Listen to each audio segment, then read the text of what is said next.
Porque para mim não tem sentido nenhum falar em desenvolvimento se ele não for sustentável. Então a gente coloca esse termo, para mim ele é redundante, mas na realidade de hoje a gente tem que chamar atenção. A ciência básica, ela desempenha certamente um papel fundamental na economia, no desenvolvimento, ainda que os benefícios eles não sejam imediatamente visíveis, né? Esse eu acho que é um dos grandes problemas para a sociedade. A gente tem uma ciência que está a serviço do Brasil e ela precisa ser enxergada como tal.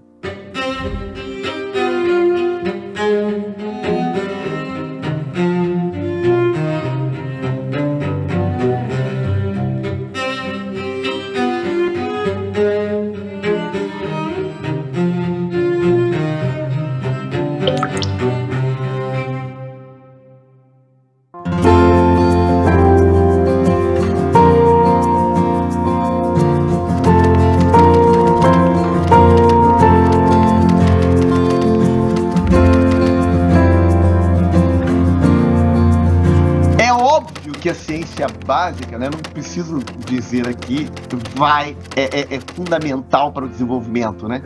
Agora, para ele ser sustentável, esse desenvolvimento tem que vir de forma libertária dentro dos indivíduos. Os indivíduos têm que perceber que a ciência é deles também, faz parte da vida. É óbvio que a ciência básica ela é fundamental para o desenvolvimento sustentável, desde que ela não fique só atrás dos muros das instituições.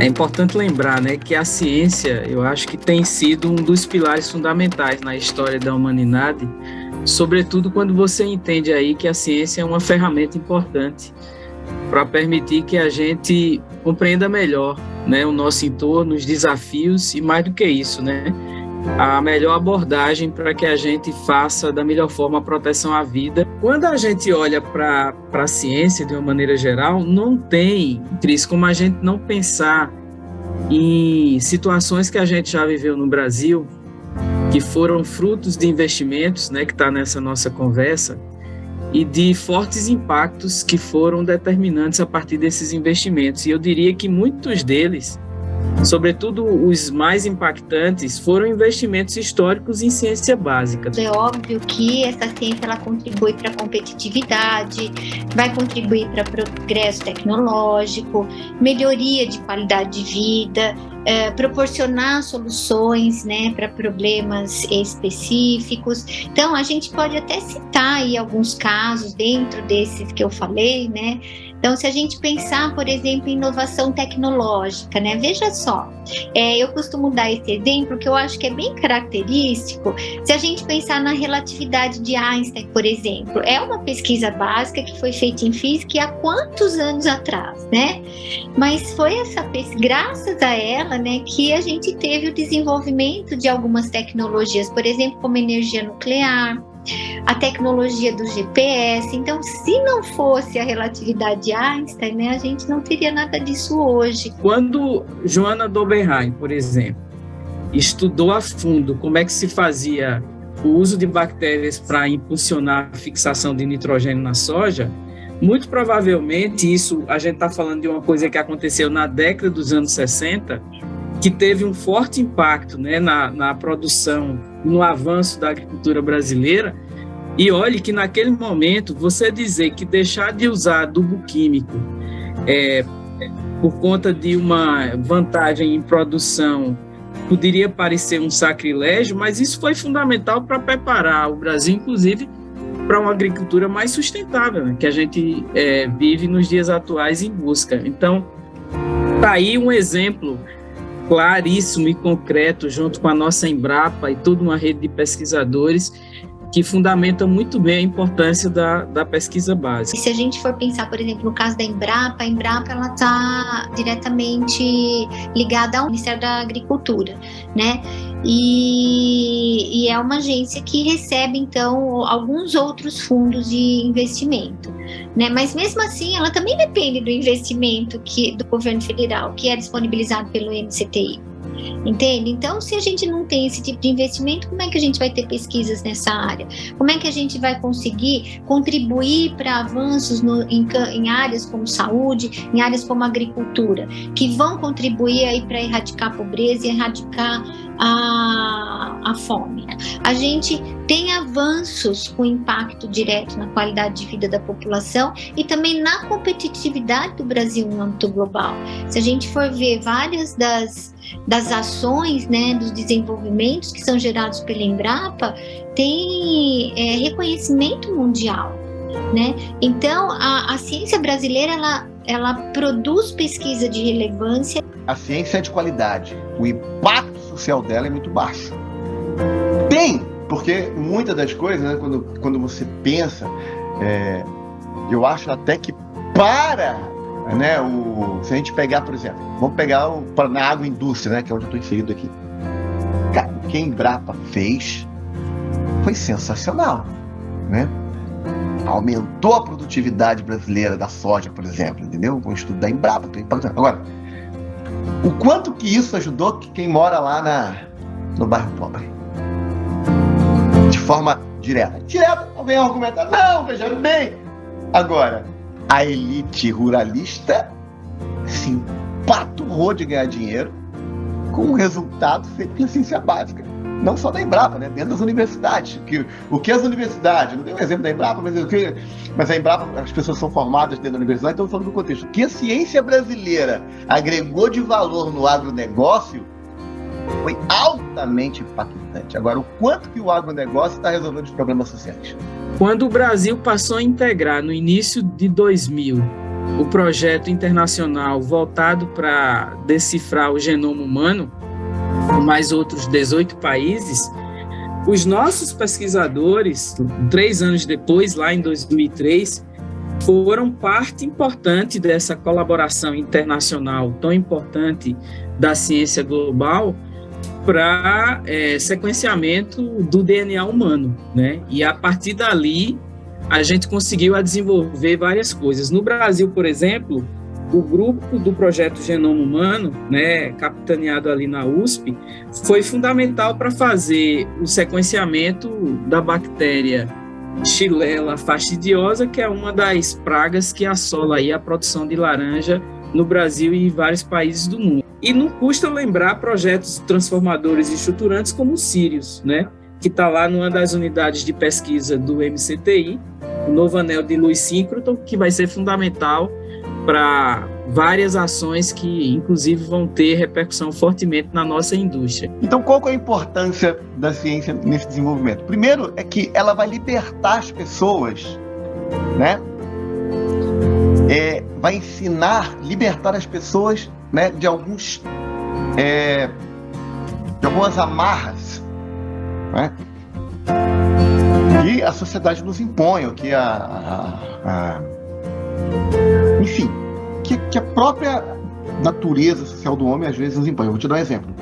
Vai nos libertar de acreditar, por exemplo, que vacina tem microchip da China, né? Vai nos libertar de acreditar, né, que se você tomar chá de pó de chifre de rinoceronte, vai melhorar, né, a sua libido, né? Ou que colocar um jabuti debaixo da cama da criança com asma. Então vai nos libertar dessas coisas que não funcionam. Quando nós libertamos o ato de pensar dos indivíduos, a gente consegue convencê-los, tá? Aí entra a ciência política, né? A gente consegue convencê-los de uma forma mais lógica e sustentável do que é necessário para progredir.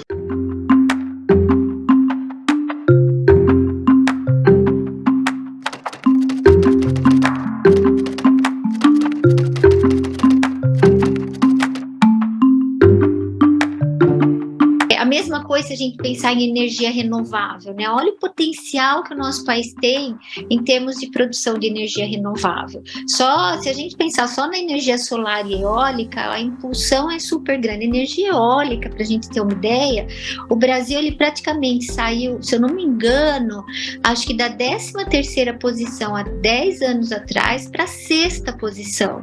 em termos de capacidade de energia, gerar energia eólica. Então, isso é muita coisa. Se não fossem projetos nessa área, a gente não teria essa expansão, né, essa diversificação de matriz energética. Esse é o caso, por exemplo, da energia limpa, da sustentabilidade ambiental, da inclusão social, né? Essas são as áreas, né, que são desafios urgentes em termos sociais. A gente não pode pensar, por exemplo, só em produzir uma maior quantidade no caso, por exemplo, da agricultura, né, uma maior quantidade de grãos, em alimentar mais, em ter mais alimentos. Não, esses alimentos eles têm que ser produzidos, por exemplo, a gente tem que ter um desenvolvimento de alimentos com maior grau nutricional. Balela dizer que o Brasil não tem desastres ambientais, porque temos um país relativamente seguro em relação a outros pontos do planeta, porque a gente já está tendo, né? Então, por exemplo, não participar da agenda global de enfrentamento da transição climática é uma burrice, né? No mínimo mediocridade. Então, é preciso que a gente saiba que a nossa ciência tem que estar preparada para dar os resultados não só ligados à grande cooperação de vários países já existentes, mas também olhando particularmente para os nossos biomas. Não tratar a nossa biodiversidade com a riqueza que ela tem de uma forma correta, por falta de investimento, é suicídio. O que ajuda a desenvolver esse tipo de inovação é a ciência básica. Não tem como não investir em pesquisa. Se não tiver a pesquisa nesse sentido, como é que você faz? Não se envolve. Não vai adiante. É necessário que a gente identifique áreas prioritárias, né? Que a gente tenha colaboração entre as universidades, instituições de pesquisa, o próprio setor privado, a sociedade, e garantir que esses recursos eles sejam usados de maneira eficaz, né? Com transparência, que eles sejam geridos de maneira adequada. Então, se a gente não tem essa colaboração entre os vários setores, a gente não consegue essa priorização, eu acho, estratégica. Quando a ciência liberta o ato de pensar, aí a gente começa a não ver mais sentido, né, em coisas do tipo simples. Acabar de tomar um refrigerante e jogar isso na rua. Ir no supermercado e aceitar um saco plástico, né, para carregar o alimento. Poder andar a pé, que faz tudo bem à saúde, né, sei lá, 1 ou 2 quilômetros, mas eu vou de carro. E as pessoas fazem tudo isso, né? Eu estou dando primeiro um conceito assim, bastante do indivíduo, né? Quando o indivíduo se apodera da capacidade científica de analisar o seu entorno, ele melhora como ser social, como ser humano. Então isso é fundamental. É claro que a gente não pode mais viver situações como essa de intensa fuga de cérebros, né, como a gente viveu nos últimos anos. Os jovens cientistas acabam, depois até de algum investimento de agências nacionais, sejam elas federais ou de estados, nas suas carreiras como cientistas, acabam indo para outros países porque não encontram as condições nem a motivação de trabalho adequada. Que a pesquisa básica e a pesquisa de uma maneira geral, a ciência, vai ser fundamental para que a gente avance rumo a uma inovação, uma economia verde, né? Onde a gente vai ter que transitar desse mundo, né, das tecnologias sujas para um mundo das tecnologias limpas e, obviamente, enfrentar de maneira muito mais salutar as questões climáticas que estão aí postas. Como a ciência básica pode contribuir para o desenvolvimento sustentável? Quando ela permear a população que banca o seu desenvolvimento dentro das universidades. Nenhum país, eventualmente, vai se desenvolver sustentavelmente se seus indivíduos não tiver essa consciência, ou se não estiver apoderado da ciência de como se faz isso. Pode até ser um país muito poderoso, etc., mas não é sustentável.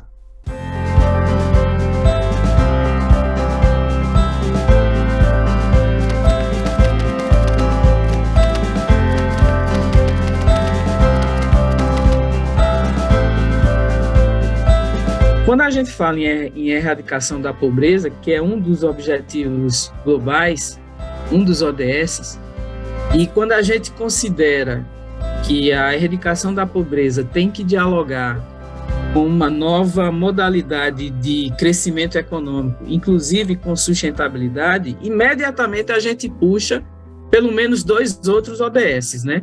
Um que lida com a redução de desigualdades, porque onde há desigualdade, há pobreza, há fome, né? E a gente puxa, obviamente, um outro ODS também importante, que é a questão da saúde, do acesso à saúde e do bem-estar, né? Então, não há como a gente trabalhar a erradicação da pobreza sem que essa articulação, essa integração, esse diálogo entre políticas públicas esteja presente. A crise econômica, ela traz desafios e normalmente são problemas complexos, né? Então, a pesquisa científica, ela pode levar a descobertas e avanços tecnológicos que vão permitir melhorias nos processos produtivos, vão permitir muitas vezes redução de custos, aumento de eficiência nesses processos e vão levar ao desenvolvimento de produtos e serviços que são inovadores, né? Também vão ajudar nessa competitividade futura, né, que eu falei, né? Se o mundo está cada vez mais globalizado e orientado pela inovação, né, não tem como os países não investirem em CTI. É com conhecimento que a gente vai conseguir fazer um diálogo, traçando novos modelos, né, mais inteligentes, mais apropriados, mais sustentáveis, inclusive com indicadores que meçam os avanços dessas políticas públicas, para que a gente possa ir fazendo adaptações e ajustes ao longo do tempo. E esses investimentos em CTI, eles têm um impacto positivo na sociedade. Então, por exemplo, no caso das pesquisas em saúde, o que acontece? Isso leva a avanços médicos, melhorias na qualidade de vida, né, dessas pessoas. O contexto cultural, é extremamente importante. E tem muitos conhecimentos, muitas sabedorias que às vezes nós não estamos nem tentando buscar por um preconceito de achar que a ciência é aquela ciência que está no muro, fechado no muro da academia. Os quilombolas têm conhecimento, né? Tem arte, tem ciência, tem sabedorias que a gente pode sistematizar na ciência. E aí, às vezes, a gente isola isso, né, como não sendo importante por fazer um julgamento estritamente preconceituoso, né, de que o pensamento científico tem uma característica. Não, o pensamento científico, ele tem, como disse, ele pode surgir nos indivíduos. Infelizmente, a ciência no Brasil, ela ainda é branca, voltada, feita pela elite. Infelizmente, ela não... Porque para mim ela seria mais eficiente ainda se ela fosse inclusiva. Ela não é inclusiva, não é? Mas ela é de excelente qualidade. Agora, ela só não resolve os problemas exatamente porque ela não é inclusiva. E por não ser inclusiva, ela não chega onde ela devia chegar. Simples assim. Essa educação básica é fundamental para cultivar o pensamento crítico, o pensamento criativo, né? Então, tudo isso vai ser importante no enfrentamento de desafios complexos, que é o que a gente viveu nesses últimos anos. A gente também tem que fazer com que as nossas pesquisas cheguem à população, eu acho, e muitas vezes isso não acontece, né? Essa falta de conversa que há entre os cientistas e o seu público de interesse, que é a sociedade, né? A gente deve isso à sociedade, a gente deveria fazer mais isso.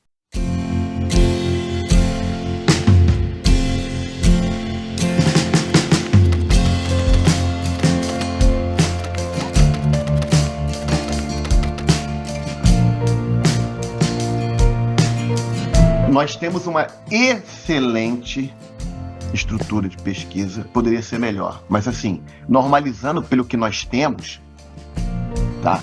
Do jeito que a gente consegue tirar leite de pedra, né, na ciência. A nossa capacidade para desenvolver ciência, ela é excelente. A gente não deixa a desejar. Lógico que isso precisa ser melhorado, né? E tem capacidade de crescer mais, mas isso não acontece sem investimento. né?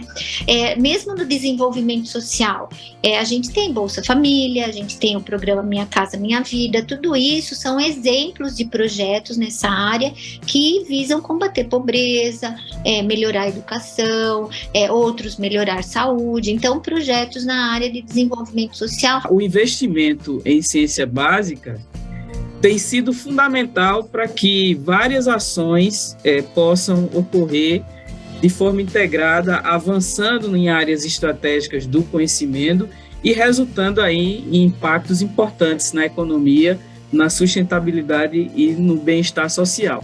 Sem pesquisa, a gente não produz tecnologia, sem pesquisa, a gente não produz inovação. Mas eu acho que a gente ainda precisa de como eu disse, de uma estratégia mais bem definida, com metas mais claras, com um alinhamento a um plano de desenvolvimento nacional mais estruturador. E não só a gente tem recurso humano para desenvolver, mas a gente também tem pesquisa de relevância internacional. E a gente conta com uma comunidade científica que é muito talentosa e muito reconhecida internacionalmente. Agora, só com isso a gente não consegue. E a falta de investimentos está fazendo com que a gente perca esses cérebros, né, infelizmente. Veja que desde 2013, que foi quando a gente teve um maior investimento em ciência e tecnologia, isso só veio ladeira abaixo, né? Assim, basicamente, se eu não me engano, 2020, o efetivo, né, que era aplicado em ciência e tecnologia no Brasil era inferior ao que era observado em 2008, 2007. Então, a gente regrediu ao invés da gente ir para frente, né? Enquanto outros países destinam mais recursos para ciência e tecnologia, o Brasil vem destinando menos recursos. Então, isso é incompatível com uma economia globalizada. Eu queria citar um estudo de 2021 do FMI, né? Que coloca particularmente que o papel da inovação como estímulo ao aumento da produtividade dos países a longo prazo, passa pelos investimentos em ciência. E mais do que isso, né? Esse estudo da FMI diz o seguinte: a pesquisa científica básica, ela afeta mais setores em mais países e durante mais tempo do que a pesquisa aplicada. Isso é o FMI que está dizendo, né?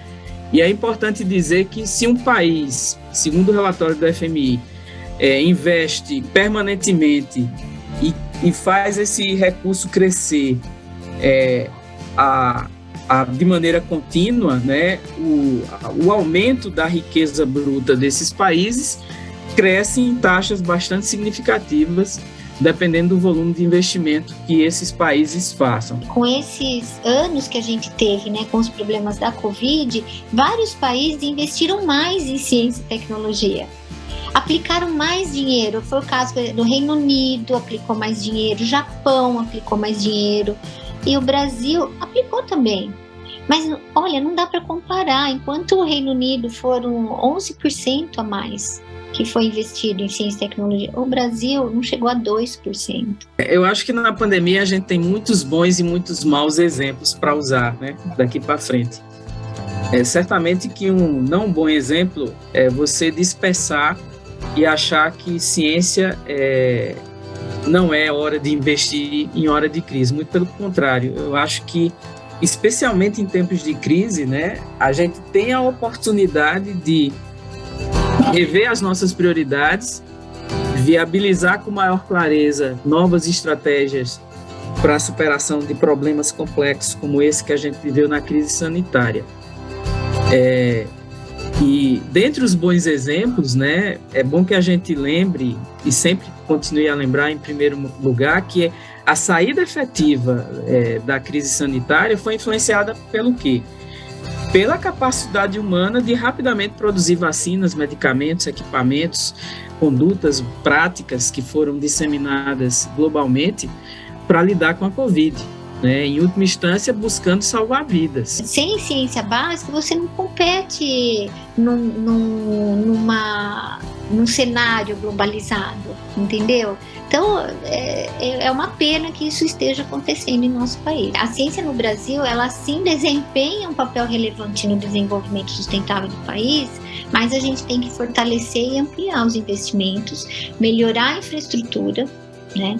E promover também, eu acho, políticas que sejam consistentes para aproveitar esse potencial da pesquisa científica e tecnológica em benefício desse desenvolvimento sustentável. É preciso que a gente entenda que só com esse nível de investimento, a ciência brasileira, que já dá vários bons frutos, né, e de impacto significativo em algumas áreas, vai começar a ser uma ciência, digamos assim, adulta, né, para lidar e trazer soberania para o Brasil em várias áreas estratégicas. Nós temos uma ciência que eu diria resiliente, né, que tem aprendido, mesmo nas condições mais inadequadas, mais não conformes, a continuar sobrevivendo. Mas a nossa ciência, ela precisa não apenas sobreviver, ela precisa trazer condições de desenvolvimento para o país em rotas muito mais sustentáveis. Os investimentos em ciência, tecnologia e inovação é que vão impulsionar a economia, é que vão fazer com que a gente tenha geração de empregos, é que vão estimular o crescimento econômico e vão favorecer essa recuperação econômica, né? Então, a crise econômica, ela traz desafios e normalmente são problemas complexos, né?